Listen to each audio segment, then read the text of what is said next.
Hi guys, നമ്മുടെ ഇന്നൊരു news എല്ലാം കണ്ടായിരിക്കും. ഒരു 1.5 വയസ്സുള്ള കുഞ്ഞിനെ മൃഗീയമായി പീഡിപ്പിച്ച് കൊലപ്പെടുത്തിയ രണ്ടാനച്ഛനും അമ്മയും. അത് നമ്മുടെ വീടിനടുത്ത്, നമ്മുടെ വെഞ്ഞാറമൂട് നെടുമങ്ങാട് ആണ് ആ സംഭവം നടന്നത്. സത്യം സീരിയസ്ലി എനിക്ക് മനസ്സിലാവുന്നില്ല, ഇതൊക്കെ എങ്ങനെ സാധിക്കുന്നു എന്നുള്ള കാര്യം. നമ്മളൊരു 1.5 വയസ്സെന്ന് പറയുമ്പോൾ അത് ജനിച്ച് പിഞ്ച് കുഞ്ഞാണ്. അതിനൊക്കെ നമ്മൾ ഒരു അമ്മയ്ക്ക് അത് രണ്ടാനച്ഛൻ്റെ കാര്യം ശരി, അവൻ്റെ ഉദ്ദേശം വേറെ എന്തൊക്കെയാണ്.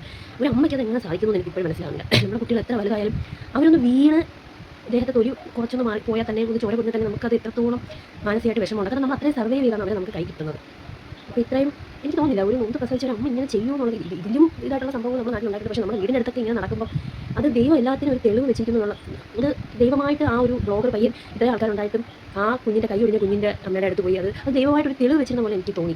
കാര്യം 2 കൈ ഒരു കുഞ്ഞിൻ്റെ സൈക്കിളിൽ നിന്ന് വീണാൽ അതും ഓടിയോ, ഏതോ ഒരു പിഞ്ച് കുഞ്ഞിൻ്റെ കൈ 2 ഒടിഞ്ഞിരിക്കുന്നു. അതൊക്കെ എനിക്ക് അറിഞ്ഞൂടാ.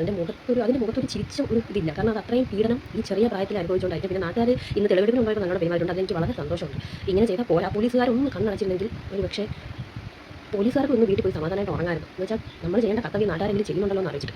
നിനക്കൊക്കെ വേണമെങ്കിൽ പോയി കണ്ടവന്മാരോട് ജീവിക്കാം, പക്ഷേ അതിൻ്റെ അമ്മമാർ അതിനെ ചോദിച്ചു എന്ന് പറയുന്നത് നമ്മൾ വളർത്തിക്കോളാം അതിനെ തരാം. എന്നിട്ട് പോലും അതിനെ കാണാൻ പോയി കൊടുത്തിട്ടില്ലെന്നുള്ളത്. നിങ്ങൾക്ക് വേണ്ടെങ്കിൽ അതിനെ അമ്മമാരെ കയ്യിൽ ഏൽപ്പിക്കായിരുന്നു. അച്ഛൻ്റെ അമ്മയോ അമ്മയുടെ അമ്മയെ ഏൽപ്പിക്കാം. അല്ലെങ്കിൽ അമ്മത്തൊട്ടികളുണ്ട്. വേണ്ടാത്ത കുഞ്ഞുങ്ങളെ ഉപേക്ഷിക്കുന്നവരെ പൊന്നു പോലെ നോക്കാനാണ് നാട്ടിൽ അമ്മത്തൊട്ടിലും അനാഥാലയങ്ങളൊക്കെ ഉള്ളത്. അവിടെ എങ്ങനെ അല്ലെങ്കിൽ ഏതെങ്കിലും മക്കളില്ലാത്തവർക്ക് കൊടുത്തിരുന്നെങ്കിലും അവർ നോക്കിയാൽ ഇത്ര ആൾക്കാരാണ് ഒരു കൊച്ചിന് വേണ്ടിയിട്ട് പ്രാർത്ഥനയും നൊയമ്പും ആശുപത്രികളുമായിട്ട് നടക്കുന്നത്.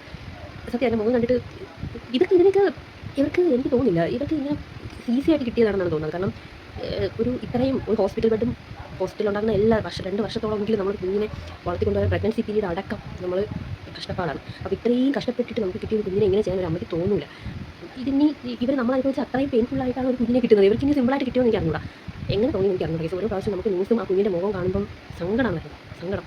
ഏതെങ്കിലും വീട്ടിൽ മക്കളില്ലാത്തവർ അതിനെ പൊന്നുപോലെ നോക്കിയായിരുന്നു.